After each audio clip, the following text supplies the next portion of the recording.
Lo primero es que quería dar las gracias a todos los que estáis aquí acompañándonos en esta sesión en la que pretendemos reflexionar sobre uno de los conflictos que tiene la ciudad, posiblemente más importante, como es el tema de la vivienda.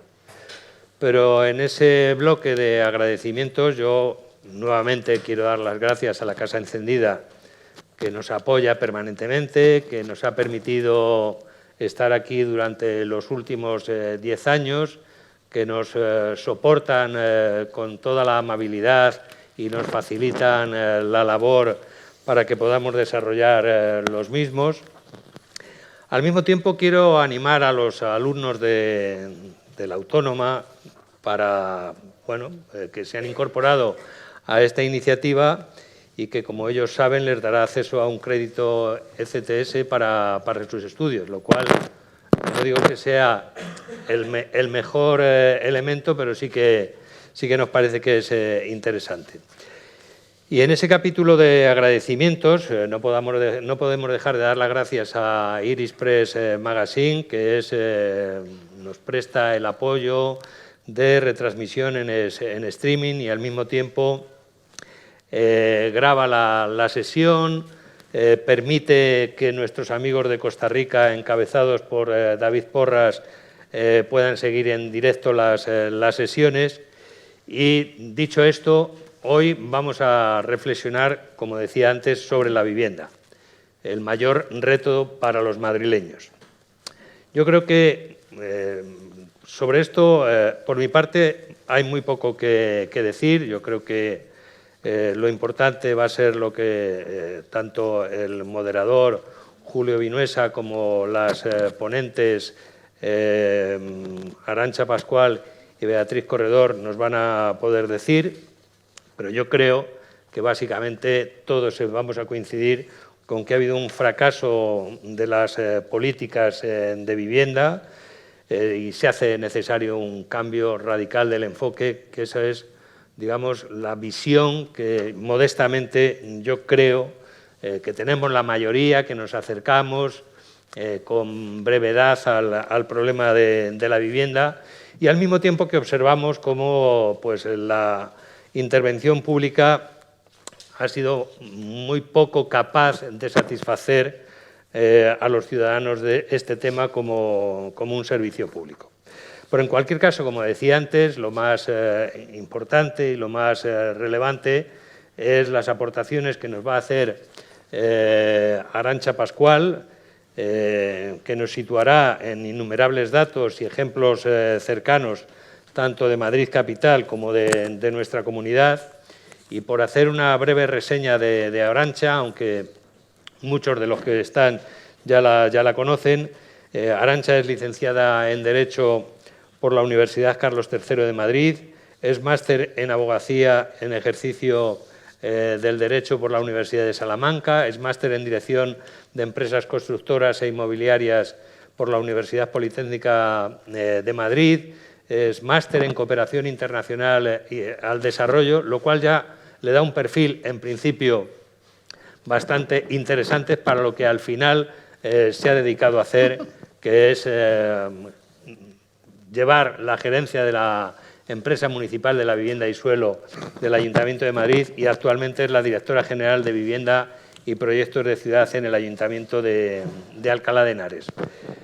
Estamos pendientes de que llegue porque ha habido un problema de atasco en Madrid bastante complicado y me ha mandado varias comunicaciones pidiéndonos disculpas por su retraso, porque además es una mujer que habitualmente yo la conozco de hace mucho tiempo y no suele llegar tarde y suele ser muy puntual, pero bueno, las circunstancias del tráfico las mide unos parámetros que no somos capaces de, como vimos en la anterior sesión, de valorar cómo funcionan.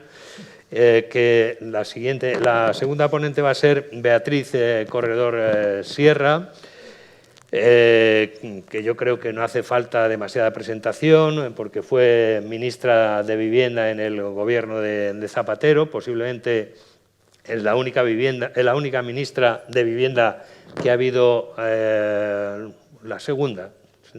2 ministras de Vivienda, o tres ministras de Vivienda en el gobierno Zapatero que se dedicaron a la vivienda, que no lo había habido desde hacía muchísimos años. Pero en cualquier caso, si luego al lugar presentaremos a Beatriz una vez que aparezca por aquí, pero yo creo que es suficientemente conocida y vamos a dar tiempo a que pueda llegar, porque teóricamente desde el tiempo que me ha dicho que ha salido, efectivamente se tiene que haber metido en algún conflicto complicado. Como decía al principio, la sesión la va a coordinar Julio Vinuesa, que junto con Antonio Palacios y conmigo dirigimos este curso, con lo cual, Julio, cuando te parezca. Muy bien, muchas gracias. Yo también quiero agradecerles a todos la presencia y darles la bienvenida, especialmente a los alumnos de la Universidad Autónoma, los alumnos del profesor Antonio Palacios. Y efectivamente hablaba José María de la Riva de los cursos que llevamos haciendo en la Casa Encendida. Este ya es el 11º. Y en casi todos hemos tratado el tema de la vivienda, pero lo hemos hecho de maneras muy distintas y por problemas muy diferentes. En la primera ocasión hicimos una sesión dedicada al exceso de vivienda construida en Madrid, dedicada, para criticar, no en Madrid, en España, para criticar el exceso de vivienda que se había construido. Como algunos sois muy jóvenes, diré que durante el año 2005 y 2006 se construyeron en España más viviendas que en Alemania, Francia, Reino Unido e Italia juntas. Se construyeron cientos de miles de viviendas que no se justificaban por la necesidad de alojamiento de ninguna manera, ¿no? Después hemos dedicado otra sesión en el año 2012 a reclamar una mayor importancia del alquiler, mayor oferta de alquiler y mayor también inclinación de los hogares que necesitan una vivienda por el alquiler. En 2015 hicimos otra sesión que precisamente trataba también de criticar el despilfarro de la vivienda desocupada.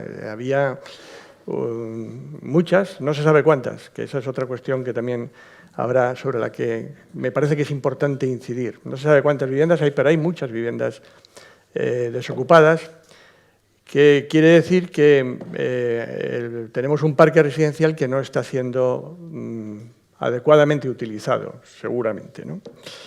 En ese mismo año, la última mesa, era un año electoral, de elecciones locales y autonómicas, y vinieron representantes de todos los partidos políticos que concurrían a esas elecciones, excepto el Partido Popular, que no pudo venir o no vino, vamos. En el año 2016 dedicamos todo el ciclo a la vivienda, precisamente a reclamar esto que mencionaba antes José María, de la necesidad de un nuevo modelo de vivienda, de un nuevo modelo de política de vivienda, ¿no? Puesto que hasta la fecha todas las políticas de vivienda habían sido ineficaces o insuficientes. Tratamos aquel año de definir cuáles eran las necesidades de vivienda en España, cuál era el problema de la vivienda realmente, y también vino en una última sesión el defensor del pueblo, precisamente para darnos su visión de cómo se veía desde la Defensoría del Pueblo el problema de la vivienda, las quejas que se recibían de los ciudadanos, y por otra parte también puso de manifiesto sus propias quejas y las quejas de todos los defensores del pueblo de las diferentes comunidades autónomas por el hecho de que llevaban tiempo, quizá años, pidiendo a las diferentes comunidades autónomas que les diesen información veraz, fiable, detallada, del parque de viviendas públicos de cada una de esas comunidades autónomas y del uso que se estaba haciendo de esas viviendas. Y no lo habían conseguido, y yo creo que todavía no se ha conseguido. Es decir, que no se sabe cuántas viviendas públicas, cuál es el patrimonio público de vivienda de las comunidades autónomas y también de algunos ayuntamientos o de los ayuntamientos. Bien, el año pasado estuvieron Elena Beunza y Beatriz Toribio precisamente para hablar de otro tipo de política, ¿no? de la necesidad del cambio. Elena Beunza, que era entonces secretaria general de Vivienda del Ministerio de Fomento, nos vino a contar una ley que estaban preparando, una ley estatal de vivienda que estaban preparando en el Ministerio, ley que, bueno, por las circunstancias políticas, del devenir político, las elecciones, etcétera, el cambio de gobierno, pues no ha sido, yo creo que ni siquiera presentada en el Parlamento, o sea que está todavía en proceso de elaboración. Y bueno, pues este año que hablamos de los retos del futuro de Madrid, los problemas a los que nos enfrentamos en Madrid, hemos hablado de movilidad y ahora vamos a hablar de vivienda, que como dice el título de la sesión, pues es seguramente el mayor reto de todos. Me voy a permitir hacer dos citas que ya he hecho en algunas otras ocasiones, que están publicadas. Las dos se refieren a... datan del hace 150 años, aproximadamente 1875. La primera es de Federico Engels, que por aquella época, hace 150 años, escribió varios artículos sobre lo que luego se ha traducido como el problema de la vivienda y otras traducciones que hablan de la penuria de la vivienda. Y de esos artículos, en los que hay muchas ideas y muchas valoraciones que serían válidas en el momento actual, a pesar de que ya han pasado 150 años, voy a destacar dos. Leyendo literalmente, lo que pasa es que se trata de traducciones, pero dice: el problema de la vivienda al que la prensa dedica hoy en día tanta atención, hace 150 años ya se decía que la prensa dedicaba mucha atención al problema de la vivienda, continúa, no es propio del momento presente, lo han padecido generaciones anteriores. Y ese párrafo, que es más largo, luego concluía diciendo: y da tanto que hablar porque no afecta solo a la clase obrera, sino también a la pequeña burguesía. Efectivamente, sigue siendo así. El problema de la vivienda en Madrid, en España, yo creo que no afecta solo a los casos extremos, los casos más dramáticos, las emergencias sociales. Si el problema de la vivienda es un desajuste entre la capacidad de renta de los ciudadanos y el precio de la vivienda. Y en ese sentido, el problema, con mayor o menor intensidad, es un problema que afecta prácticamente a toda la sociedad, porque la mayor parte de la sociedad tiene que dedicar una proporción excesivamente alta para conseguir un alojamiento digno y adecuado. La otra referencia es también de 1871 y es de un periódico de Madrid que existía entonces. Yo he tomado la cita de un artículo de José León Paniagua, que también es un ponente que estuvo aquí hace algunos años. Es un artículo que él publicó en Papeles, revista de investigación marxista. Y la noticia de ese periódico, repito, es del Diario Oficial de Avisos de Madrid del 30 de octubre del 71, dice lo siguiente, que es algo que suena bastante ahora, ¿no? Modificando algunos términos, ¿no? Vocabulario, ¿no? Las casas están por las nubes, pues un miserable tugurio sobre el tejado cuesta lo que hasta hace poco costaba un piso cómodo y ventilado. Es decir, han subido mucho los precios de los pisos en poco tiempo. Esto que he leído está escrito en 1871. Bien, el problema de la vivienda, que como decía antes, es ese desajuste entre la capacidad de renta y el precio que hay que pagar por tener un alojamiento digno y adecuado, es un problema entonces crónico y universal, porque incluso también se ha escrito que incluso los países más desarrollados, con un sistema de bienestar más desarrollado, donde es algo ya universal y consolidado el derecho a la educación, el derecho universal a la sanidad. Sin embargo, el derecho a la vivienda sigue siendo un objetivo inalcanzado, ¿no? Esto de que hacer referencia a hace 50 años y decir que es un problema crónico y universal, en modo alguno pretende ser una llamada a la desesperación o al desánimo, sino más bien todo lo contrario, es señalar dos cuestiones.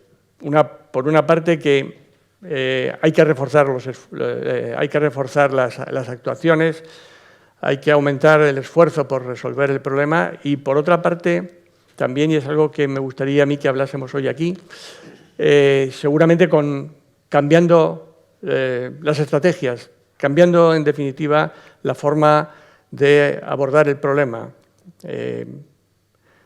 Decía antes estaba mencionando ahora, que han subido mucho los precios de los alquileres. La prensa escribe todos los días sobre esto, se dan noticias permanentemente sobre los precios de los alquileres, pero el problema de la vivienda es mucho más complejo que eso.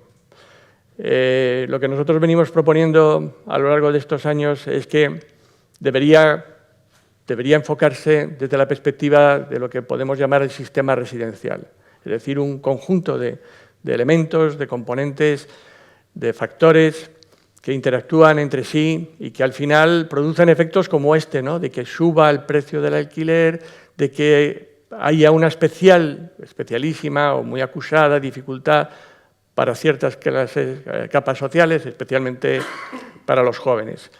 Pero el tema debería valorarse, debería estudiarse desde una perspectiva más amplia, no solo tratando de solucionar algunos de los efectos, solucionar puntualmente. Se ha dicho muchas veces también, recuerdo que vino Javier Burón precisamente a hablar de este tema, incidiendo en esto.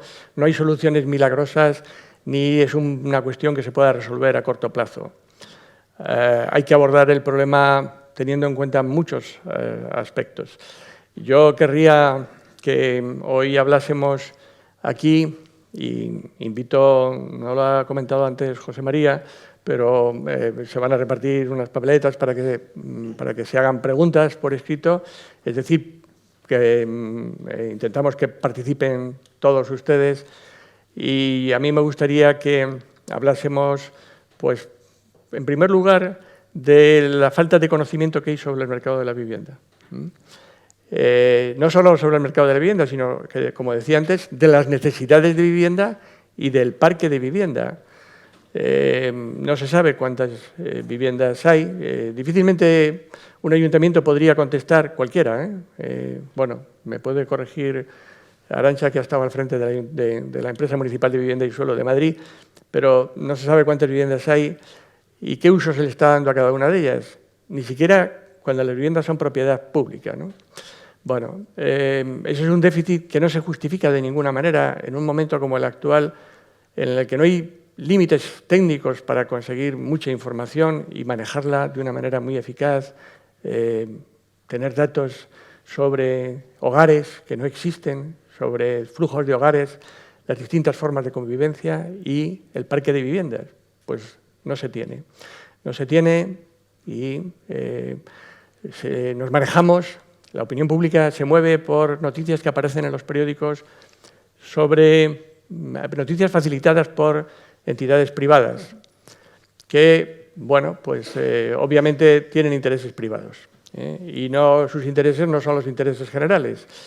Precisamente también porque hay una continua profusión de noticias sobre el tema de vivienda. La semana pasada, yo no sé ya si hace 2 días, 3, se ha hecho público que la Comisión del Mercado y la Competencia abre expediente a alguna de estas agencias, de alguna de estas empresas que está facilitando información sobre la vivienda porque entienden que es una información que va en contra del interés general, actuando sobre los precios de alguna manera. Bueno, lo cierto es que los organismos públicos no producen información, conocimiento sobre algo que tienen la obligación de actuar y que parece que es el objetivo de actuación, el objetivo prioritario de actuación. Bien, también me gustaría, bueno, José María, hablando de la última semana, José María de la Riva ha publicado un artículo en Seres Urbanos precisamente sobre la necesidad, sobre este asunto, de la necesidad de información fiable sobre la vivienda, sobre el mercado de la vivienda. Es necesario más transparencia y es necesario más conocimiento, ¿no? En los blogs Territorio Racional y Sostenible y el Festín de la Vivienda no hay menos de 30 entradas referidas precisamente a esto, ¿no? a la necesidad de que haya mejor información más fiable, ¿no? Digo que me gustaría que hablásemos de esto, pero también me gustaría que hablásemos del marco competencial, es decir, qué administraciones son las competentes en materia de vivienda. Podemos hablar también del tema presupuestario, que es una cosa que tampoco suele aparecer en los medios, que es un dato clave. Podríamos hablar de la legislación. Yo antes mencionaba esta ley estatal que está en proyecto y que no acaba de elaborarse, pero parece que va a haber disposiciones legales pronto.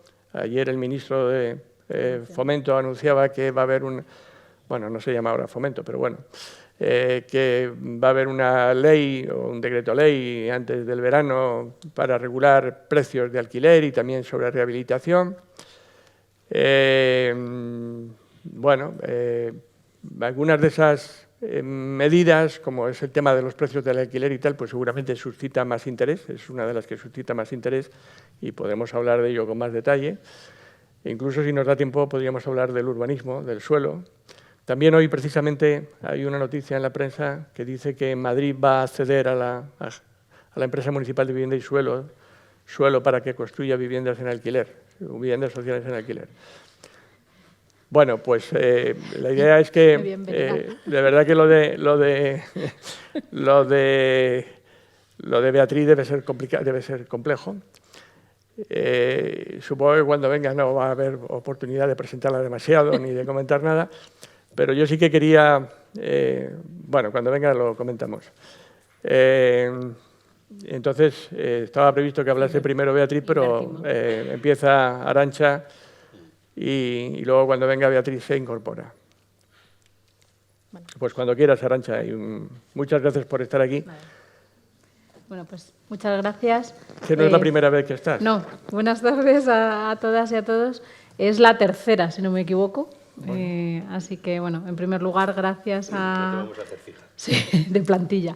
No sé si de la casa encendida o de los ciclos. Pues gracias a Chema de la Riva, a Julio Vinuesa, a Antonio Palacios, a los alumnos de la Autónoma por acercarse hoy a estos ciclos y al resto del público por venir, a algunos de ellos amigos, con lo cual pues es un placer encontrar caras conocidas.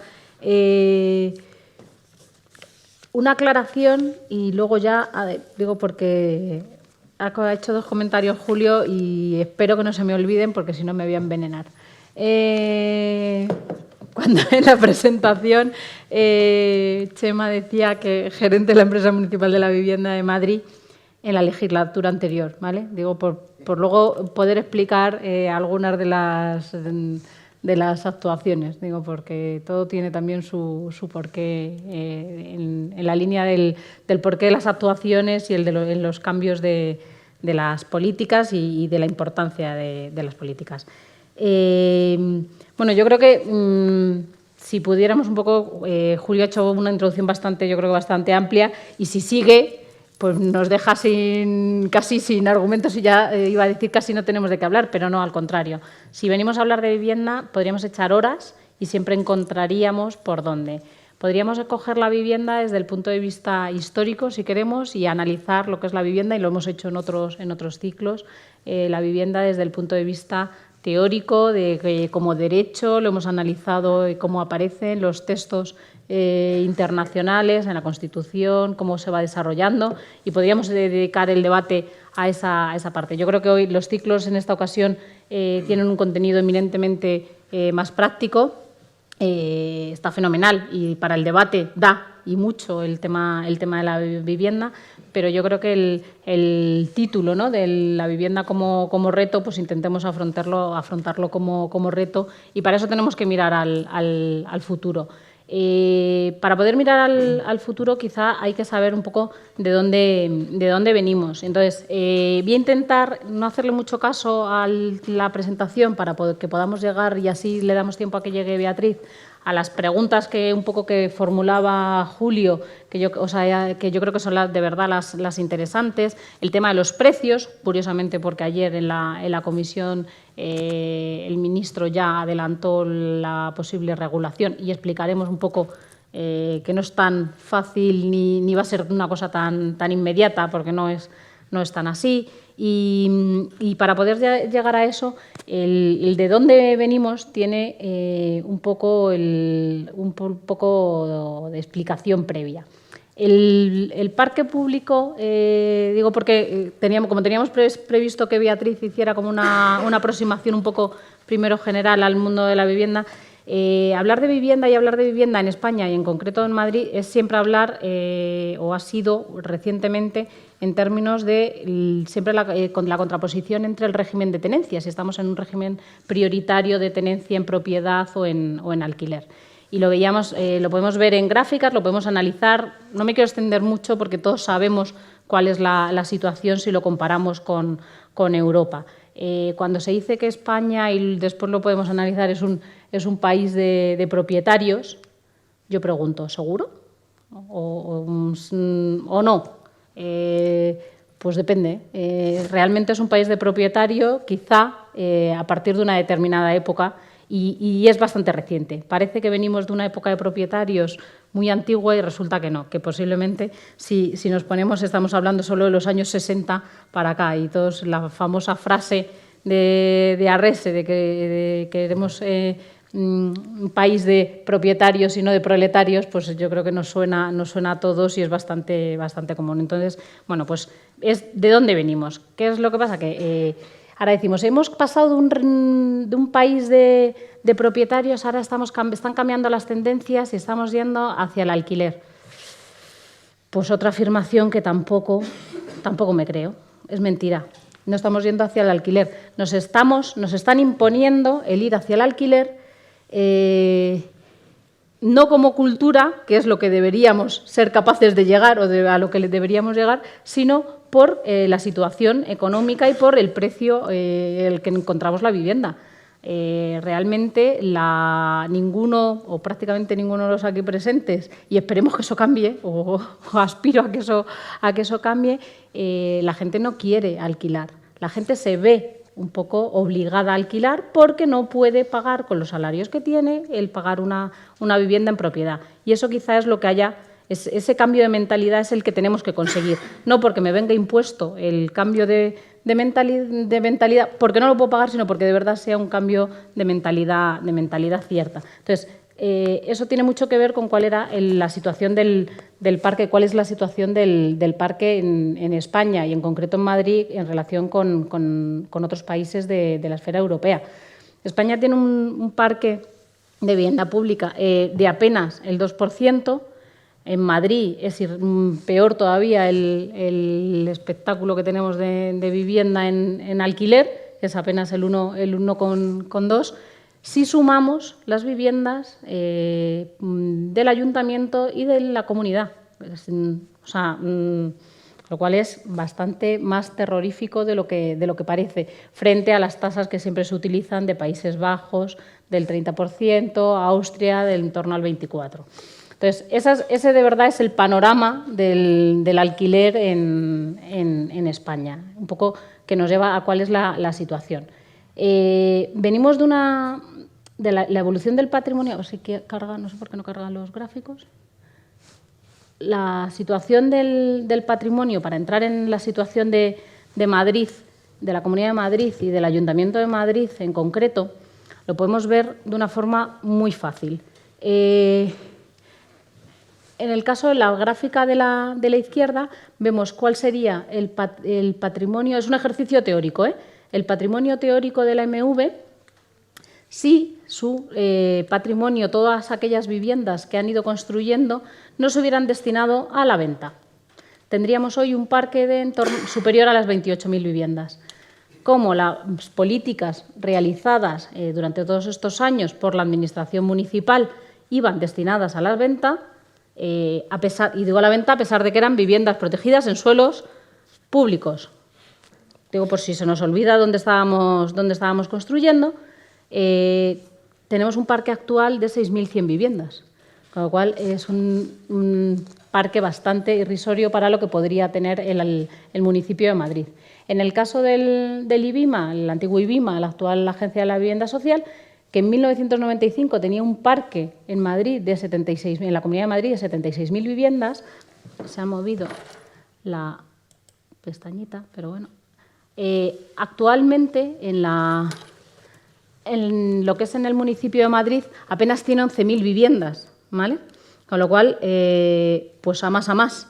Si sumamos las 6.000 viviendas que tiene el Ayuntamiento de Madrid a las 11.000 que tiene la Comunidad de Madrid, la Agencia de la Vivienda Social, pues ese es el parque público de vivienda en alquiler que tiene, que contamos en este municipio, con lo cual pues es bastante lamentable que de las 19.000 actuales viviendas de la agencia, 11.000, insisto, solo en el municipio de Madrid. Entonces, esa es un poco la situación dramática del parque de vivienda en Madrid. Podemos entrar, como Julio comentaba, en la situación de la legislación, las competencias y demás, y luego, aprovechando para que le dé tiempo a Beatriz, ahora que se incorpora, pues lo podremos analizar. Pero, en definitiva, para ver en la situación en la que estamos es que nos encontramos con un parque mermado, un parque público inferior al europeo, considerablemente inferior al que necesitamos, con una sociedad que no puede realmente acceder al mercado libre, pero ni al libre ni al protegido. O sea, nos faltan viviendas en la ciudad, y tenemos un sector que está infra y suprarregulado, y entramos en la parte esa de la legislación y de las competencias. Cuando digo que es infra y supra, me explico por qué. Por un lado, tenemos que las comunidades autónomas tienen la competencia plena y exclusiva para regular la vivienda. Nos encontramos con comunidades autónomas como la Comunidad de Madrid que no han regulado en materia de vivienda, que han decidido no legislar voluntariamente en materia de vivienda y nos tienen sin ley de vivienda, con lo que ello supone, con las carencias y la imposibilidad, como veíamos en el... es que he ido deprisa para poder llegar donde nos interesa, pero no sé por qué. Donde queremos, pero bueno. Y entonces nos impide poder determinar cuál es el concepto de vivienda vacía, cómo podemos hacer recargos sobre el IBI, o sea, nos tiene una situación a nivel competencial bastante limitado.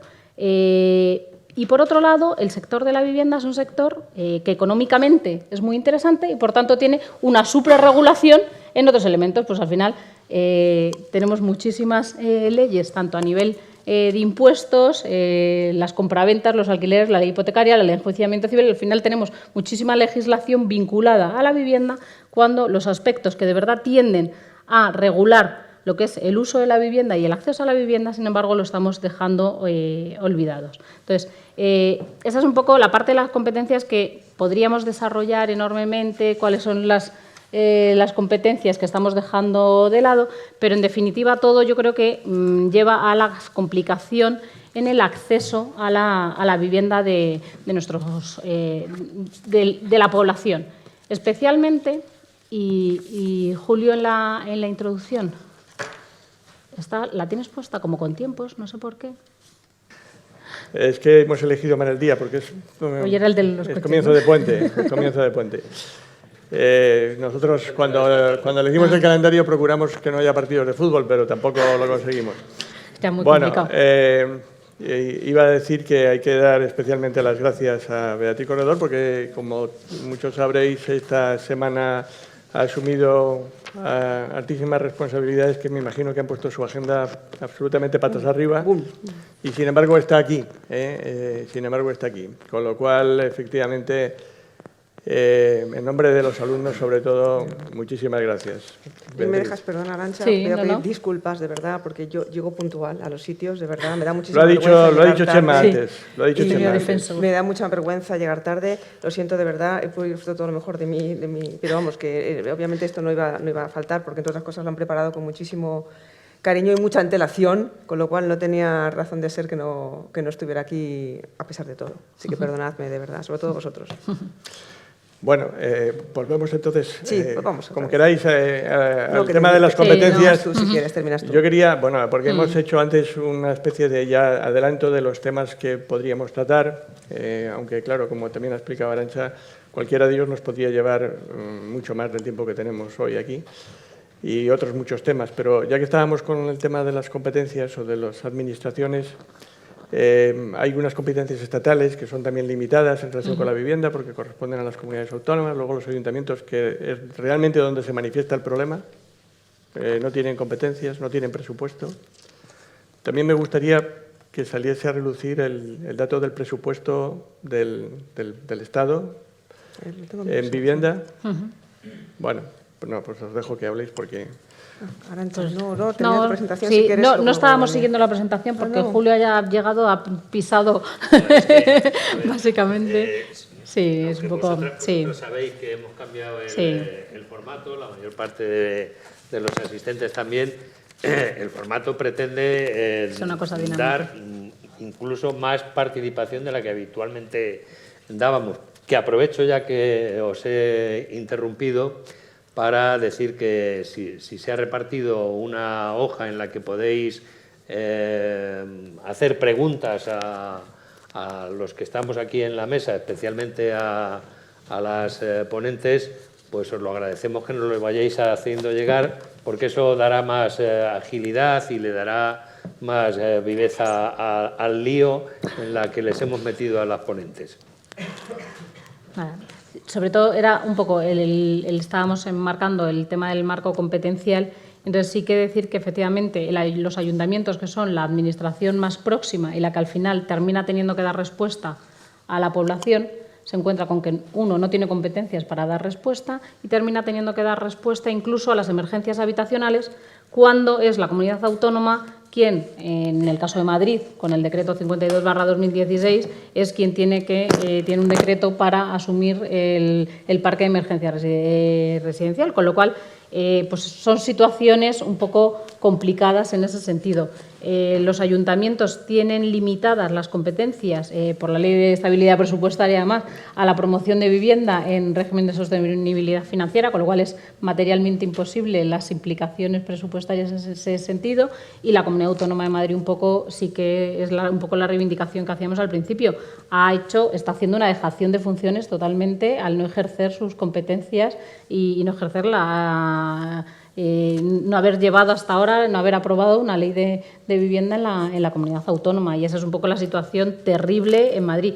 Más allá de que otras comunidades autónomas que sí que han legislado en materia de vivienda hayan tenido recurrido en el Tribunal Constitucional numerosos artículos de sus respectivas leyes, pero es que en la Comunidad de Madrid ni siquiera sabemos lo que sería vivir esa situación porque no la tenemos.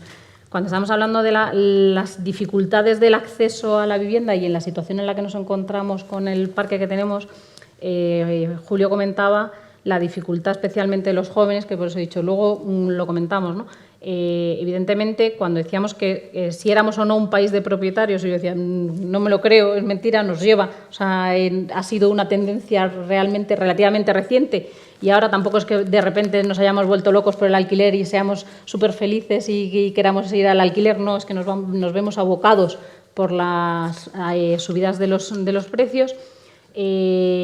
Cuando vemos los niveles de esfuerzo que le suponen a las familias, a las personas, el destinar parte de su salario a la vivienda, llegamos a ver del último informe del Consejo de Juventud a cierre del 2019, lo que dice es que en el caso de los jóvenes tienen que destinar el 90% de su salario para el acceso a la vivienda. Claro, es una auténtica locura cuando los estándares lo que te dicen es que no debes superar el 30%. Claro, te dicen, no, cuando comparten vivienda esos estándares bajan en torno a umbrales cercanos al 30%. Ya, vale, fenomenal. Entonces, estamos en esos números que parece... Se van debajo de un puente, incluso efectivamente. Entonces, es verdad que los umbrales de esfuerzo son brutales. Teníamos una gráfica, como me estoy saltando toda la presentación, pero tenía una gráfica que hicimos fruto de una encuesta en la empresa municipal de la vivienda jugando con las rentas que había publicado Fotocasa en el 2019 digo por eso de los datos. Luego criticamos lo de los datos y la ausencia de datos públicos y el tenernos que fiar de datos de privados, que cuando veíamos cuáles eran los ingresos al mes por distrito, dónde estaban esas rentas medias en esos distritos y cuál era el nivel de esfuerzo en esos distritos, nos salía esa gráfica. Digo, por jugar a un resumen muy evidente. No sé si desde el público sois capaces de verlo, pero vemos que la línea morada es la renta, el esfuerzo, o sea, la línea de la renta, y vemos el esfuerzo que está en muchísimos de los distritos, al 40, al 50, pero hay muchos distritos por encima del 60% el esfuerzo que supone el destino del salario al arrendamiento, al acceso a la vivienda, con lo cual es que esta es la situación del parque en Madrid. Entonces, es un poco, pues, insisto, terrorífico y más vale. Entonces, en la línea de lo que hablábamos, ¿qué es lo que decían? ¿Vamos a llegar al reto? ¿Cuál sería? Pues no vamos a tener la solución. Dice, ¿hay una solución mágica? No la hay.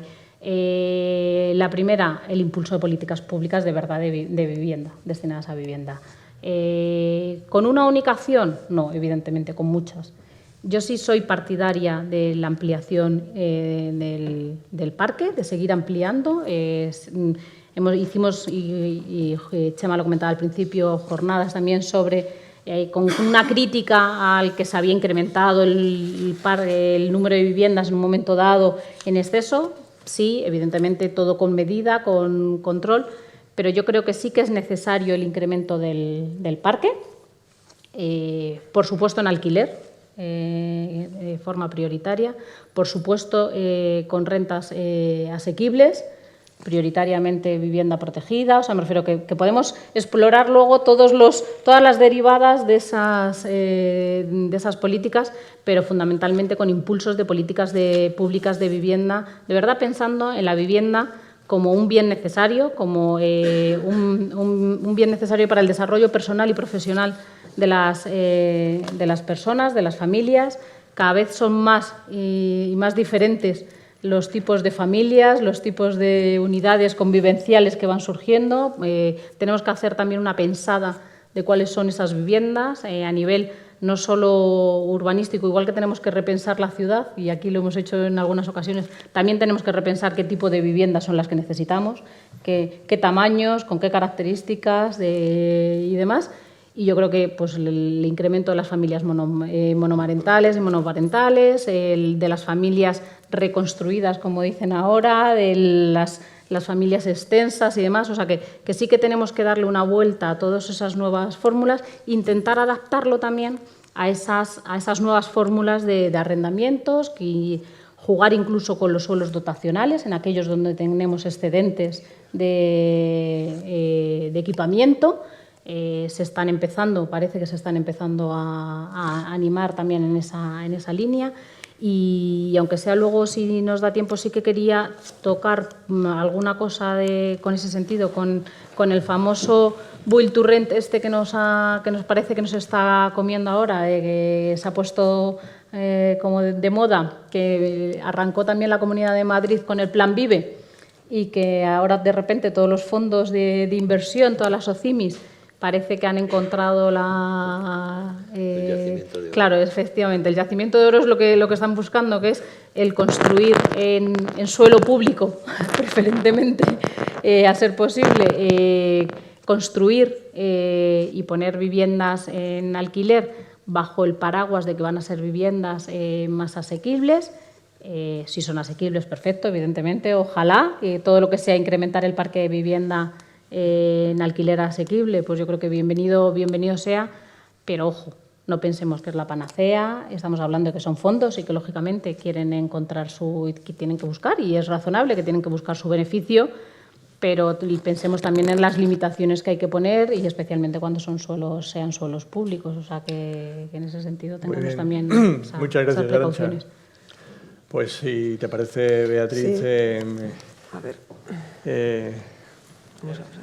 Bueno, mientras tanto, como os iba diciendo, el punto de partida de lo que yo quería deciros es que además de hablar de la vivienda desde el punto de vista económico o desde el punto de vista del sector inmobiliario que le llaman, lo más importante a esos efectos es que la vivienda es un derecho humano fundamental. Además, un derecho humano fundamental que reclaman no solamente en España, sino que se reclama en todo el mundo. Y como estaba también sugiriendo Arantxa, es un derecho que, para acceder al cual cada vez más gente necesita ayuda.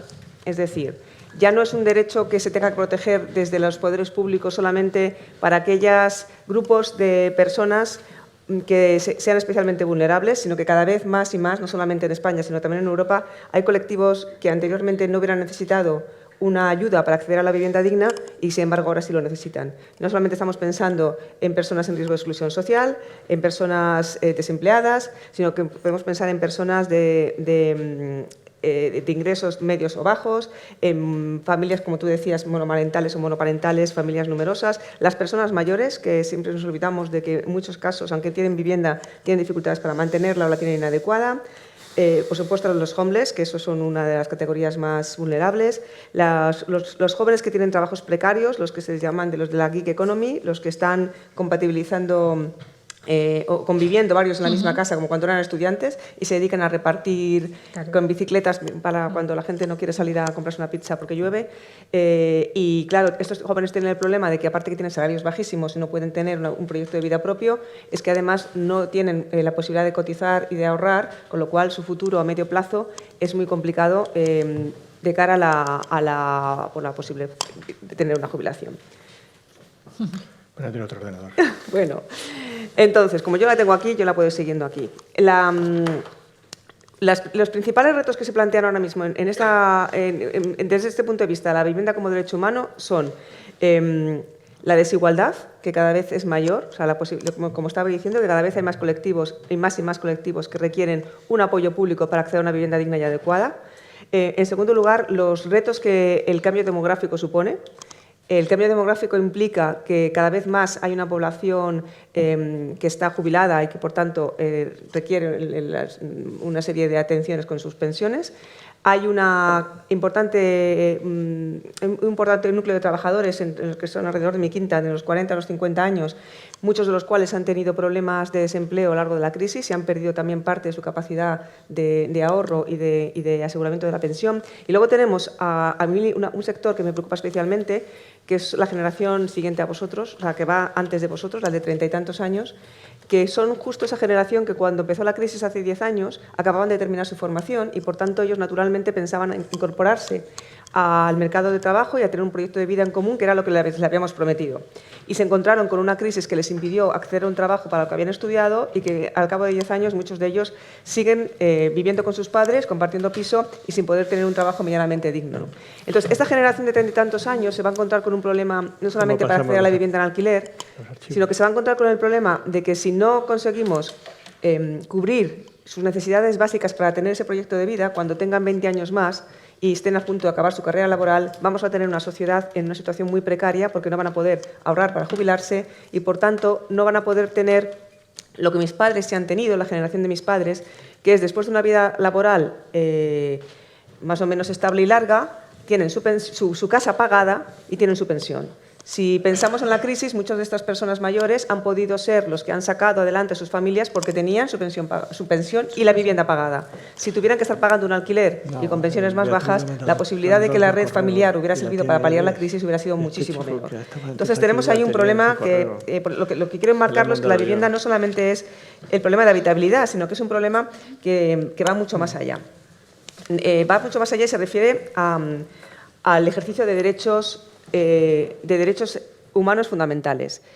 Como sabéis, nuestra Constitución reconoce en el título primero una serie de derechos fundamentales, que es donde está el derecho a la dignidad personal, a la viabilidad del domicilio, el derecho a la vida, a la integridad física, y luego en el título 3 reconoce lo que se llaman los principios rectores de la actividad económica y de la actividad económica y social. En estos principios rectores está el derecho a la vivienda, en el artículo 47. ¿Y esto qué quiere decir? Mientras que un derecho fundamental le da al ciudadano la capacidad de ir a los tribunales a reclamar su cobertura, los principios rectores de la actividad económica lo que le obligan a los poderes públicos es a poner las herramientas necesarias para que ese derecho se pueda hacer efectivo. Eso quiere decir que si un colectivo de beneficiarios, por ejemplo, las personas desempleadas, tienen derecho a ser ayudadas para acceder a la vivienda, pueden pedir ser un colectivo prioritario y, por tanto, que se les atienda, pero no pueden ir a los tribunales a reclamar el derecho de acceso a la vivienda. Y esto, que no se ha recogido en la Constitución, es la tendencia que tiene en protección del derecho a la vivienda en otros países. Es considerar que la vivienda digna es un derecho, es como una especie de derecho al mínimo vital básico, de manera que las personas que no pueden procurárselo por sí mismas tienen derecho a que los poderes públicos les ayuden, y digo los poderes públicos, no digo el Estado, porque es tanto la comunidad autónoma como el ayuntamiento y el propio Estado, les ayuden para tener esa vivienda mínimamente digna como imprescindible para ejercer sus derechos fundamentales. ¿Y qué es una vivienda digna? Pues es aquella que tiene una cierta seguridad en su disfrute y su tenencia, es decir, que no puedan ser objeto de privación de la vivienda sin un título justo, es decir, evitar los lanzamientos, los precarios y los desahucios que dejen a las personas en régimen de vulnerabilidad. Tiene que ser suficientemente dotada de las infraestructuras básicas de servicio, como los saneamientos, la electricidad, el agua. Tiene que tener asequibilidad, es decir, que tiene que tener, como bien decía Arantxa, una proporción de gasto de ingresos familiares y la parte que se dedica a la vivienda que sea suficientemente equilibrada para que les permita ejercer otro tipo de derechos. Si la vivienda supone el 90% de los ingresos de la gente joven, evidentemente o conviven varios o no pueden ejercer el resto de derechos, que es como es esencial. Por supuesto que esté en una localización adecuada que permita tener acceso a todos los servicios públicos que la ciudad supone.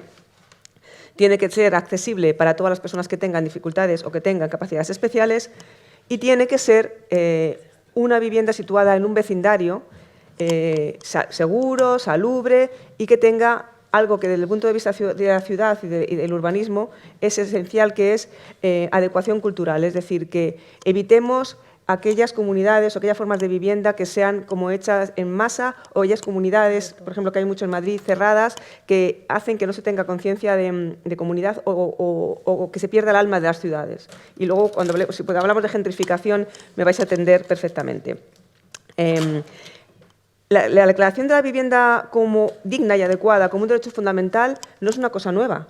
Eso está recogido en varias declaraciones internacionales desde 1948, 1966, 1996 y mucho más reciente, en 2009, en la Carta de Derechos Fundamentales de la Unión Europea, que dice expresamente: para luchar contra la exclusión social y la pobreza, la Unión reconoce y respeta el derecho a la asistencia social y la ayuda a la vivienda para asegurar una vida digna a todos los que no tienen suficientes recursos.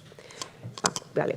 Esto quiere decir, por tanto, que la tendencia internacional, tanto legislativa como de política social, incluso desde el punto de vista constitucional, es ampliar la consideración de la vivienda como un derecho fundamental para poder ejercer esos derechos fundamentales. Esto es lo que hemos ido viendo. Bueno, esto lo quería poner porque, junto a todo a lo que estoy diciendo... Ay, que este es otro ordenador. Espera, no, ya está aquí. Desde aquí. Vale. A ver. Sí. El ámbito de la vivienda es absolutamente inseparable del ámbito de la ciudad. De hecho, el 75% de las edificaciones de una ciudad, la ciudad está compuesta por viviendas. Y, por tanto, si nos vamos a qué manera relacionamos los aspectos relacionados con la vivienda, con los objetivos de desarrollo sostenible y la ciudad, nos encontramos con que no solamente se refiere al objetivo 11, que sería el que todos pensaríamos, que se refiere a las ciudades resilientes, inclusivas y sostenibles, sino que muchos otros de los objetivos, tanto el de lucha contra la pobreza, la salud y el bienestar, la parte de energía limpia y renovable, la parte de agua y saneamiento, la parte de, por supuesto, la lucha contra el clima, la parte de la industria, la parte del trabajo decente, estos son mis pendientes que suenan, la parte de igualdad de género. Todos los objetivos de desarrollo sostenible es muy difícil que se puedan cumplir si no se incorpora la ciudad en el proyecto. Esto es cómo va a crecer la población urbana en los próximos años. Ahora mismo estamos ya en que el 56% de toda la población mundial vive en núcleos urbanos. En 10 años será el 60%, en el año 2040 será el 63%. Y si nos vamos más adelante, en el año 2050 será casi el 70%, pero en España más. En España va a ser casi el 80% en el año 2050, de la población población española vivirá en grandes urbes. Por tanto, la pregunta que nos tenemos que hacer es ¿qué pasa después? Estamos hablando de megaurbes con muchísima población. El 2050 está ahí mismo, quedan 30 años. Yo me acuerdo de lo que pasaba hace 30 años, lo siento, esto ocurre, te terminas acordando de lo que pasó hace 30 años y tenemos que ver qué tipo de ciudades vamos a querer dentro de 30 años. Y digo después porque quería preguntaros ¿cómo pensáis que se puede evitar este tipo de ciudades? ¿Qué ciudad? ¿Dónde diríais que está esta ciudad? ¿Dónde diríais? Decidme un continente, por ejemplo. Asia. Bueno, pues mirad, esta ciudad no existe. Esta es la ciudad que se diseñó en la película Blade Runner 2049. Y lo tremendo es que todos habéis pensado que era posible que existiera ya. Y la obligación que tenemos es procurar que no lleguemos a ese tipo de ciudades. Y estamos a tiempo, pero hay que ponerse las pilas. Esto es lo que os estaba diciendo de los requisitos de la vivienda adecuada. Esto es lo que os he contado de las declaraciones. Y luego, esto es lo que os decía de lo que es una vivienda adecuada. Estas son fotos de España de hoy, ¿vale? Esto puede ser claramente la Cañada Real. Esto es Valencia. Voy a quitar el pendiente porque está sonando mucho y me van a odiar los de sonido. Vale. Esto es Valencia y ahí tenéis infraviviendas al lado de la vía del tren. Aquí veis lo que después voy a llamar yo la frontera urbana, que veis claramente una serie de edificación y a continuación veis infravivienda pegada. Esto es el barrio de Lavapiés. Esto es una de las antiguas corralas de Lavapiés que han sido objeto de móvil inmobiliario y que se han procurado, como veis, hacer todas las obras lo más molestas posible para que la población que vive, que generalmente son personas mayores con rentas muy bajas, tengan que salir de allí para poder quitárselos del medio y poder rehabilitar y darle, pues, obviamente, un valor muchísimo mayor. Y esto, evidentemente, también es España. Lo que quiero decir es que, aunque no tenemos en España un problema de infravivienda, estas circunstancias siguen existiendo. Y si nos vamos a megaurbes en los próximos 30 años, la gente que accede a las ciudades en algún sitio tiene que vivir. Si conocéis Latinoamérica, sabéis que allí, bueno, no solamente Latinoamérica, pero Latinoamérica tiene urbes enormes donde todos los alrededores de las ciudades están llenos de infravivienda y de vivienda irregular. En Medellín, el 70% de la vivienda es irregular. Es decir, que se ha ido informal, que se ha ido construyendo por aluvión por las mismas personas que van buscando allí refugio. En Río de Janeiro habréis oído hablar de las favelas. No quiero decir que vayamos a tener aquí esas favelas, quiero decir que para evitar esto, la previsión de cómo crece la ciudad en los próximos 25 años es clave y ahí tienen que estar esto es lo que os decía, ahí tienen que estar las autoridades públicas. Esto es Madrid, como veis. Aquí están las 4 y futuramente 5 torres y ahí tenéis lo que hay pegada a las 5 torres. Esto es una frontera urbana y esto va en contra de todos los criterios de urbanismo sostenible, integrador y resiliente. Esto es lo que os decía. Si no hay vivienda no se puede utilizar ni ejercer los derechos humanos. Al domicilio inviolable, por razones obvias. Parece mentira que la Constitución declare derecho fundamental la inviolabilidad del domicilio y la vivienda no. Porque me contaréis cómo se puede tener un domicilio inviolable si no tenemos vivienda. Y todos los demás derechos a las relaciones personales, a la salud, a la educación, al ocio, a la cultura, a la identidad personal y al desarrollo personal requieren previamente tener una vivienda. Si no, no se puede disfrutar. Esto es lo que os estaba diciendo, que cómo configuramos el derecho a la vivienda como mínimo vital o como derecho fundamental reclamable ante los tribunales. Y luego, se me ha salido la última línea, lo siento. Esto une lo que decía Arantxa. Las competencias en materia de vivienda están descentralizadas, las tienen las comunidades autónomas y los ayuntamientos, pero el Estado retiene una serie de competencias básicas para garantizar la unidad la igualdad en el ejercicio de los derechos y las obligaciones en todo el territorio español. También garantiza, se guarda el derecho a la planificación económica básica, algunas normas sobre medio ambiente y con todo eso el Estado, a través del Tribunal Constitucional, ha podido sostener competencias en materia de suelo y por eso hay una ley estatal de suelo y, sin embargo, a pesar de que las leyes de suelo vienen ya desde hace décadas, y la última es de 2008, refundida otra vez en 2015, no existe una ley estatal de vivienda. Lo estaba diciendo, estaba refiriendo Arantxa a la de Madrid. ¿Qué pasa con esto? Al no existir una ley estatal de vivienda, las comunidades autónomas, en uso de sus competencias constitucionales, han ido dictando sus propias normas según las necesidades y circunstancias de sus respectivos territorios, porque obviamente no es igual el problema de la vivienda en las Islas Baleares que en Extremadura. ¿Vale? Entonces, lo que ha pasado con esas leyes es que han regulado figuras que al ser recurridas al Tribunal Constitucional, el Tribunal Constitucional ha dicho que no podían ser reguladas por comunidades autónomas porque pisaban competencias estatales. Por ejemplo, la ley de alquiler es una ley estatal, la ley de expropiación forzosa es una ley estatal. Entonces, lo que pasó es que en 2018 el Tribunal Constitucional por 2 veces le dijo al Estado: deje usted de recurrir las normas de las comunidades autónomas por competencias invadidas y legisle usted para que las comunidades autónomas puedan colgar de la ley estatal sus propias competencias, que es lo que pasa con la ley del suelo. No sé si me he explicado. Entonces, lo que hay ahora, y no sé, está a punto, entrará este año 2020 en el Congreso porque no entró en la legislatura anterior por razones de la repetición electoral, es una ley estatal de vivienda que tiene estas características. Configura el derecho a la vivienda como un servicio público básico de interés general. Es muy fácil de entender. Nosotros todos sabemos que la educación es un servicio público básico de interés general y que lo es la sanidad. En el caso de la educación, para hacerlo efectivo, tenemos colegios de educación infantil, colegios de primaria, colegios de secundaria y tenemos universidades o de formación profesional. En el caso de la salud, tenemos centros de atención primaria, de salud, hospitales.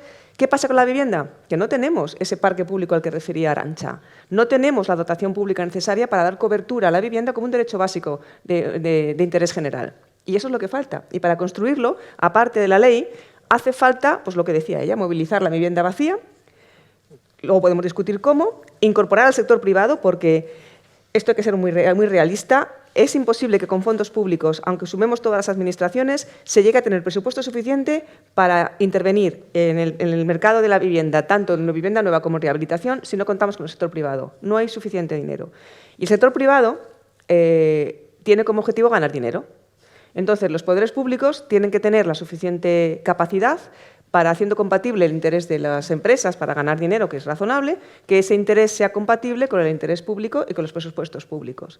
Y, evidentemente, que ese dinero se gane, como bien dice el artículo 47 de la Constitución, evitando toda la especulación y haciendo compatible con la comunidad la plusvalía derivada de las actuaciones urbanísticas, que también lo dice el artículo 47. Porque ese artículo no solo dice que tenemos derecho a una vivienda digna y adecuada, sino que el Estado garantizará que se evite la especulación y la participación de la comunidad en las plusvalías que genera el urbanismo. Y por eso, desde este punto de vista, es tan importante que el Estado regule estas cuestiones. Entonces, hablabais de presupuesto. Pues mira, este es el presupuesto, no sé si lo veis bien, el presupuesto de 2009 estatal para vivienda fue para el año 2009 de 1.500 millones de euros. ¿Vale? Ese presupuesto después, a través de una serie de convenios, se transfiere a las comunidades autónomas en proporción a una serie de criterios. Y las comunidades autónomas, a su vez, eligen proyectos en los respectivos ayuntamientos para actuaciones en vivienda. En el año 2017, esos 1.500 millones de euros se habían convertido en 453. ¿Vale? En el 2018, esos 453 se habían convertido en 360. ¿Vale? El presupuesto general del Estado de 2019, que no se aprobó, como sabéis, decayó y por eso hubo elecciones, lo subía a 650 millones, que supone un 42% más de presupuesto. Y la idea que hay es que se pueda llegar a 1.000 millones de euros al final de legislatura, que sería en 2024. Pero aún así seguiríamos muy por debajo de los 1.500 millones de euros de 2009. Si tenemos que repartir todo esto en las comunidades autónomas y a su vez en los ayuntamientos, si no interviene el sector privado, entenderéis que es imposible hacerlo. Entonces, cuando se reduce el presupuesto, solo tenemos una opción, que es ver cómo priorizamos aquello en lo que nos lo gastamos. ¿Vale? Entonces, aquí es donde entran las políticas públicas de vivienda. Y estos objetivos se hacen con estas herramientas. Los objetivos eran modernizar y diversificar un sector como era el constructor, que estaba muy anclado en el pasado y que solamente sabía hacer una cosa, que era hacer nuevos desarrollos con vivienda nueva. Evidentemente, eso la crisis lo echó por tierra y entonces se le dijo desde el Estado: usted, sector inmobiliario, tiene que diversificar su producción y, aparte de hacer vivienda nueva, tiene que rehabilitar y regenerar los cascos antiguos. Y, además, tiene que procurar un equilibrio entre el acceso a la vivienda pública, a la vivienda en propiedad y en alquiler. A partir de ahí se tienen que poner en marcha qué herramientas tienen los poderes públicos para desarrollarlo. Tenemos ley del suelo, próximamente ley de vivienda, la ley de arrendamientos urbanos, los planes estatales de vivienda, que son los que establecen en qué se gasta el dinero público en materia de vivienda, la regulación medioambiental, que es fundamental, la regulación de eficiencia energética, que se refiere no solamente a energías renovables, sino a cómo hacer más eficiente el funcionamiento de los edificios, el Código Técnico de Edificación. En fiscalidad, Obviamente podemos jugar con deducciones o con bonificaciones en el IRPF para tratar de incentivar determinadas políticas. Fijaos, es importante que, como bien decía Arantxa, siempre se nos ha dicho que España es un país de propietarios, pero la realidad es que lo es porque se lleva desde hace 50 años incentivando la compraventa de vivienda vía deducciones fiscales. En el momento en que tú le des la vuelta, si tú incentivas vía fiscal el arrendamiento, pues normalmente la gente tenderá a arrendar más, ¿no? El IVA, que se refiere sobre todo a las obras de rehabilitación y de regeneración, que tienen un problema añadido en ese sentido, y luego la financiación, que como os decía, tiene que ser pública, privada y mixta. Y esto es lo que decía en relación con el derecho a la ciudad. Todo esto se tiene que marcar que la vivienda no es un hecho aislado, la vivienda no está, o sí, bueno, todos podéis pensar en que hay viviendas que están ahí tiradas en mitad del campo, que están aisladas de todo y que no tienen acceso a ninguno de estos servicios. Es decir, educativos, sanitarios, seguridad, transporte, laboral, trabajo y servicios financieros. Si una vivienda no tiene estos servicios, obviamente estamos hablando de una vivienda ineficiente, inadecuada. Y esto es los retos que tienen las ciudades del futuro desde ese punto de vista. Por supuesto, la vivienda, el envejecimiento de la población, como os decía, y la integración. Las migraciones son un fenómeno que no se va a parar.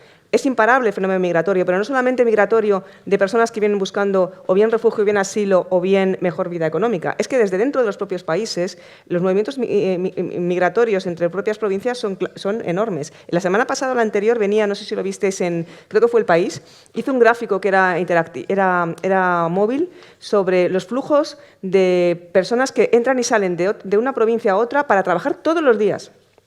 Con lo cual, la integración y ese tipo de movilidad va a ser clave en la planificación del futuro. Esto es lo que decía Arantxa. ¿Qué ha pasado en este contexto de atracción de la gente hacia las ciudades, en déficit de vivienda y falta de construcción de vivienda asequible, con los precios del alquiler? Pues aquí tenéis.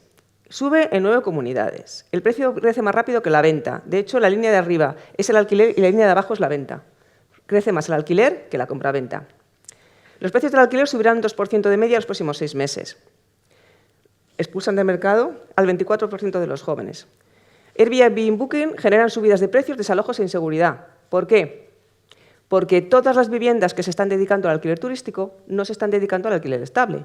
Y si tenemos pocas viviendas para alquiler en general y muchas de esas viviendas se dedican al alquiler turístico, la gente que busca vivienda estable no la encuentra.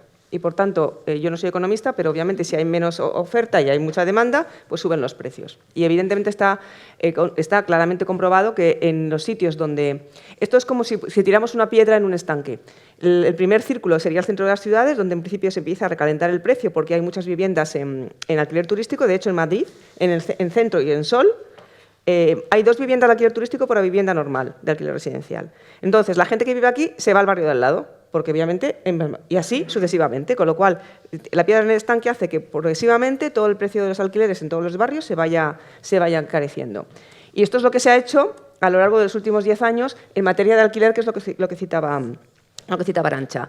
Aquí tenéis los planes estatales de vivienda, que es el presupuesto del Estado para tratar de incidir en la política de vivienda. En el alquiler se puede incidir o bien dando ayudas a las personas para que paguen su renta, por ejemplo, la renta básica para jóvenes, o bien ayudas al alquiler para personas o colectivos vulnerables, o bien se puede dar incentivos para que se construya vivienda en alquiler. Por ejemplo, el incentivo puede ser utilizar suelo dotacional para los alojamientos, o bien las propias entidades públicas, a través de sus empresas municipales, pueden promover directamente vivienda en alquiler. El alquiler tiene un problema de financiación muy grande, porque mientras que en la compraventa el promotor construye y al final los pisos se venden y las personas que compran el piso se subrogan en la hipoteca y por tanto el promotor se libra de la hipoteca, en el alquiler no hay esa opción. Por lo tanto, desde el punto de vista del negocio es un problema financiero mucho mayor y por eso es lo que decía Arantxa, que ahora se lleva el Build to Rent. Quiere decir, usted, administración pública, déjeme el suelo muy barato, eso me ahorra el coste de construcción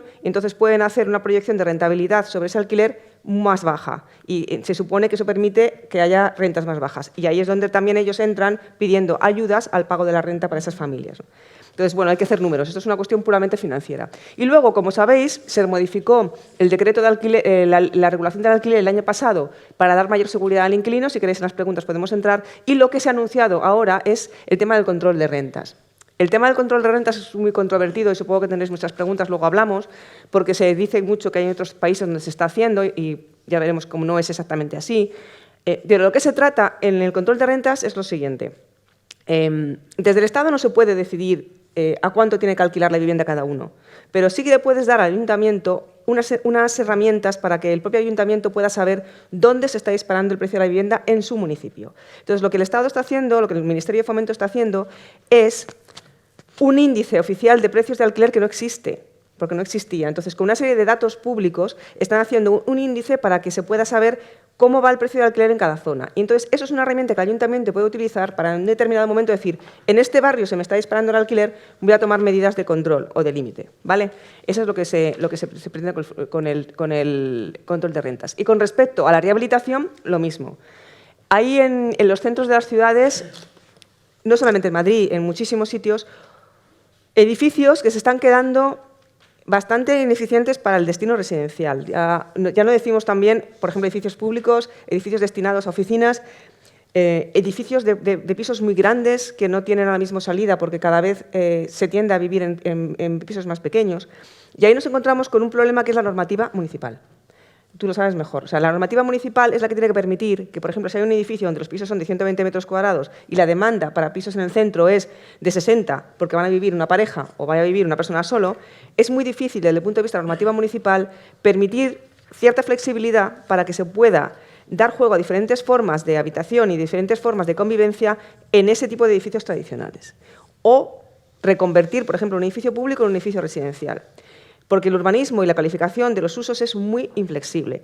Entonces, ahí hay mucho camino que recorrer. Y además, de hecho, la tecnología aplicada a la reforma, a la construcción de edificios, a la planificación de edificios y en el futuro espero que la rehabilitación a través del BIM va a permitir hacer esto de forma mucho más ágil. Y por ahí hay que seguir avanzando, porque no tiene sentido que tengamos centros de la ciudad con pisos de 100, 120, 130, 140 metros y la gente yéndose a vivir a 40 kilómetros porque no encuentra un piso suficiente que pueda pagar, ¿vale? Y esto es rehabilitación y regeneración urbana. La regeneración y la rehabilitación son distintas en cuanto a que la rehabilitación se refiere, como luego veremos, más a lo que es el edificio, como el propio funcionamiento del edificio, puede ser las fachadas aislantes, las energías renovables, un ascensor, mejorar las tuberías o la electricidad. La renovación se refiere a hacer intervenciones de mejora de todo el barrio, obteniendo nuevos espacios públicos, por ejemplo, esto es Madrid y Río. Y la renovación urbana implica una intervención mucho más invasiva, que es tirar cosas y hacerlas nuevas. Por ejemplo, cuando hay un barrio muy antiguo afectado, por ejemplo, a luminoses, que no se puede rehabilitar, se tira y se hace nuevo, ¿vale? Estos son ejemplos de esto. Esto que os he puesto aquí no se ve bien, pero os invito a que lo veáis. Esto es un proyecto en el campus de Vallecas, que se llama Reinventing Cities, que es el proyecto que ha ganado internacionalmente una competición de más de 40 ciudades como proyecto de regeneración de un ámbito de la ciudad desde el punto de vista de la sostenibilidad en todos los sentidos, medioambiental, social, económica, y esto es una instalación universitaria. Esto es un tipo de rehabilitación y regeneración urbana que tiene sentido, porque aquí salen los números. O sea, este tipo de rehabilitación se hace contando con inversores, con fondos, se hace con equipos técnicos de ingenieros y de arquitectos y se hace también con inversión de fondos de carácter medioambiental, que hay muchísimos fondos que ahora están buscando proyectos que sean medioambientalmente sostenibles. Esto es un ejemplo de cómo se pueden hacer bien las cosas. Y esto, por ejemplo, son dos ejemplos de futuras plazas. La de la izquierda es la Plaza de España, como supuestamente quedaría, la de la derecha es la Plaza Pedro Cerolo, porque sabéis que ha habido hay un proyecto de reformas de plazas. Voy a ir rápido, ¿vale? Y esto es lo que decía de rehabilitación. Y los problemas que tiene todos los problemas de rehabilitación y regeneración es el acompañamiento social.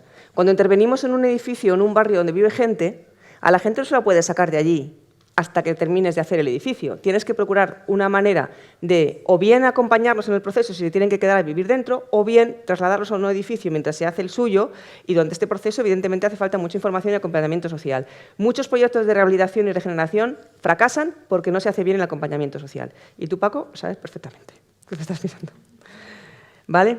Y luego, esto bien muy rápido, esto solamente para que entendáis que la ciudad no es solamente la vivienda, que la ciudad requiere espacios públicos donde se pueda garantizar la convivencia y la accesibilidad. Estos son todos espacios públicos de Madrid. Esta es la calle, esto es un mercado, esto es el Retiro, como no, y esto es la Plaza Mayor, y no podía faltar el relax sin capa. Y luego también la ciudad, también son los espacios públicos interiores. y garantizar el uso a los espacios públicos interiores, a bibliotecas, a teatros, a lo que antes era un teatro y ahora es un espacio de ocio o de restauración, a el mejor espacio cultural que tenemos en Madrid o a un espacio cultural en decadencia, que son los centros comerciales. Todo esto es lo que hace la ciudad. O sea, pensar en la vivienda como un problema sin relacionarlo con el resto de circunstancias de la ciudad es un error. ¿Cuánto tiempo tengo para pasar rápido?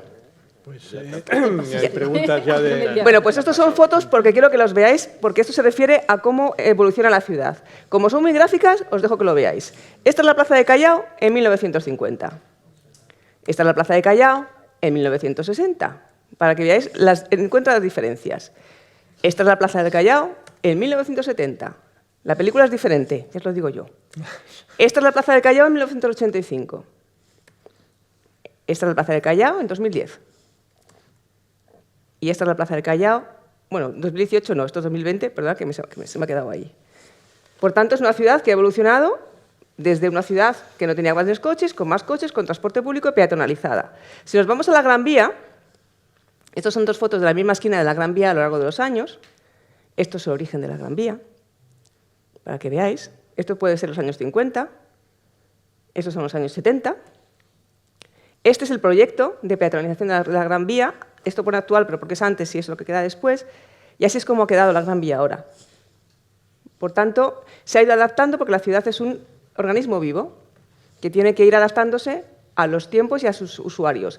Y, por ejemplo, esto es lo que quiero decir cuando digo que se tiene que adaptar a sus usuarios. Todos este tipo de usuarios requieren una atención especial. Por ahí no baja una silla de ruedas, porque si baja se mata el pobre señor. Baja, pero ya no vuelve a subir. Ya. Entonces, la ciudad hay que adaptarla a las necesidades de todos, ¿vale? Por ejemplo, esta. ¿A qué esta os gusta? ¿Y esta a qué os gusta más? Esto es lo que se lleva ahora, poner arquitectura defensiva para impedir que los homeless se puedan utilizar en mobiliario urbano. Defendernos de los homeless evitando que puedan utilizar los espacios urbanos para poder descansar. Estos son proyectos de flexibilidad urbana, cómo el espacio urbano puede ser flexible a lo largo de los días o de las horas. Esto es un toilet, ¿vale? Esto es una manera de flexibilizar la ciudad utilizando volardos y diferentes tipos de superficies para que en diferentes horas del día tengan diferente uso. ¿Por qué van a tener que tener el mismo uso? Esto es un proyecto que lo conocéis a lo mejor a Paz Martín. Esto es un proyecto de una arquitecta española que se llama Envejezando y lo que propone es una calle a diferentes horas del día, diferente uso. Por la mañana más para transporte, por rodado y al mediodía más espacio para peatones. O, por ejemplo, una calle que a una hora del día vaya en una dirección y a otra hora del día vaya en otra dirección. Estos son proyectos que no son tan difíciles de hacer y que suponen, pues eso, darle flexibilidad a la ciudad. Por ejemplo, la movilidad. No os voy a decir lo que son. Ah, bueno, esta es la movilidad del futuro. ¿Qué os parece? En la ciudad del futuro lo que más va a haber circulando son gente repartiendo paquetes. ¿Qué hacemos con las furgonetas? En algún sitio tendremos que meterlas. Esto es lo que supone el coche compartido.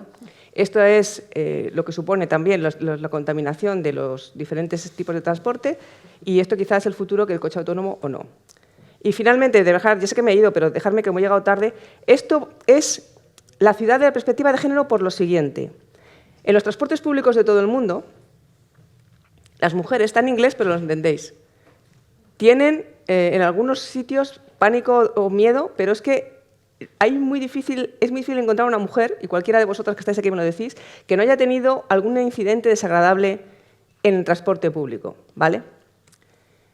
Por ejemplo, el inglés dice, me escondí en el cuarto de baño porque tantas mujeres jóvenes viajando en transporte público tienen miedo, detenido un hombre por abusar sexualmente de una joven en un autobús, 4 de cada 5 mujeres en España han sufrido acoso sexual en el espacio público, o, por ejemplo, este movimiento viral de protección de las mujeres. ¿Sabéis que una de las cuestiones que se están planteando ahora, voy a dejarlo aquí, luego hablamos, en el ámbito de la movilidad de las ciudades, es que las líneas de transporte público de autobús puedan tener una parada opcional para las mujeres fuera de la parada oficial por la noche, que puedan pedir que se pueda dejar a las personas cerca de su domicilio en determinadas circunstancias para evitar que tengan que caminar, todo eso. Me queda hablar de rehabilitación, de muchas cosas, pero como ya llevo mucho y a mí me entusiasma este tema, me voy a callar para que pregunten y luego lo sigo poniendo, porque si no... ¿Me dejas terminar con una cosa? Sí. Esto. No se puede diseñar una ciudad, no se puede diseñar un barrio, no se puede regenerar una zona sin tener en cuenta las personas que viven en ellos. Y esto, hay una frase que a mí me encanta, que es un poquito vieja, que es de Shakespeare, que es un visionario y que dijo eso. Como todos sabéis inglés, pero que os dice, ¿qué es la ciudad sino la gente?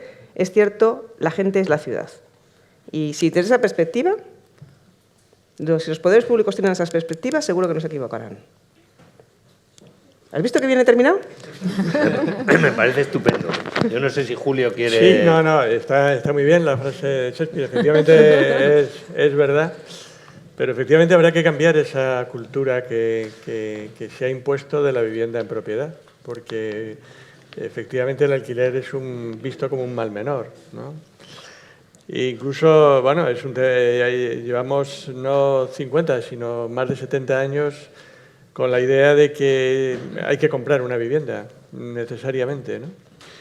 Y yo tenía también aquí una frase para haber comentado en su momento de unas declaraciones del gobernador del Banco de España, Linde, que decía que España era un país privilegiado, sobre todo los pensionistas, porque antes de cobrar su pensión ya tenían pagado el alquiler, ¿eh? Y entonces estaban en ventaja con respecto a por ejemplo, a los alemanes, que tenían que empezar por descontar de su pensión el pago del alquiler de la vivienda porque no eran propietarios.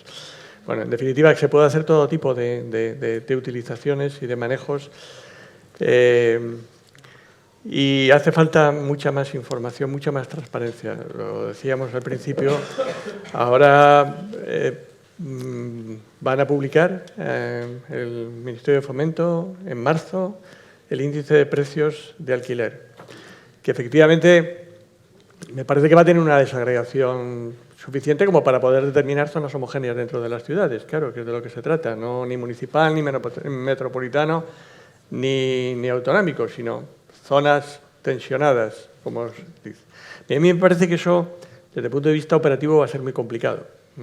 Va a ser muy complicado delimitar esas zonas, porque además en nuestras ciudades, quitando los barrios de nueva construcción, es decir, lo que se ha construido desde 1970, es muy heterogéneo. Si nos metemos en Chamberí o incluso ahora mismo, ya va siendo muy heterogéneo Lavapiés. O sea que hay una gran diversidad de calidades de vivienda, de tamaños de vivienda, y establecer precios homogéneos por metro cuadrado va a chirriar muchas veces, ¿no? Pero bueno, está bien que se haga eso, se irá perfeccionando. Luego la otra cuestión es que se va a hacer a partir de datos de la agencia tributaria, de datos del registro, de datos de las agencias que obtienen las fianzas de alquiler, que no son obligatorias en todas las comunidades y que, siendo obligatorias en algunas, no se controla que se haga el depósito, como tampoco se controla suficientemente la agencia tributaria que se paguen, que se declaren los ingresos por alquiler. Bueno, en definitiva, que yo insisto en lo que decía al principio, que debería avanzar mucho los poderes públicos también en forzar la obtención de esa información. Hay mucha norma, efectivamente, como decías tú, Beatriz, se ha legislado mucho sobre vivienda y poco sobre el derecho a la vivienda, nada, prácticamente nada. Algunas comunidades sí han legislado más o menos sobre el derecho subjetivo a la vivienda, pero se ha legislado mucho más sobre cómo construir las viviendas. Porque antes hablábamos de las competencias, del marco competencial, y bueno, yo mismo lo planteaba así, si es el Estado, son las comunidades autónomas, los ayuntamientos, pero por una cuestión también histórica, el Ministerio de la Vivienda ha estado siempre en un ministerio de construcción. Es decir, se ha identificado el problema de la vivienda como un problema de construcción, que lo era en los años 50 o hasta los años 70, porque había menos de las viviendas necesarias. Pero ya ahora tenemos más viviendas de las necesarias. En algunas zonas faltan, o algún tipo de vivienda no existe, o falta, o es necesario. Por ejemplo, viviendas en alquiler a precio asequible, no existen. Pero no se trata tanto de construir viviendas como de garantizar el derecho a la vivienda. Entonces, debería ser una política mucho más claramente social, ¿no? Social, sobre todo. Y, sin embargo, el protagonismo en los medios de comunicación la tienen las empresas constructoras, la compraventa, y ese cambio de cultura es el que nos hace falta, yo creo. Sin ese cambio de cultura y sin esas manos que sacabas tú antes, pues va a ser muy difícil que cambie, ¿eh? Yo empezaba, Beatriz, que no había llegado todavía, citando a Federico Engels en el año 1875, que decía que no era un problema nuevo, el problema de la vivienda. Mira, lo decía Shakespeare.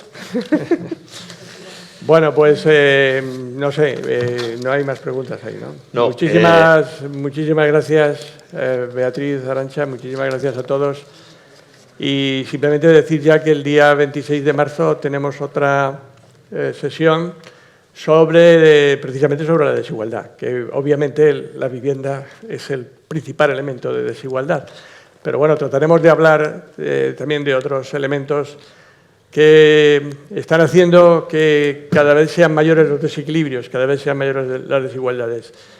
Y la desigualdad, los desequilibrios, aparte de ser injustos, son una estupidez por parte de quienes los provocan o los consienten, porque acaban siempre mal, acaban siempre en violencia. Espero verles por aquí el día 26 de marzo. Muchísimas gracias. Muchas gracias.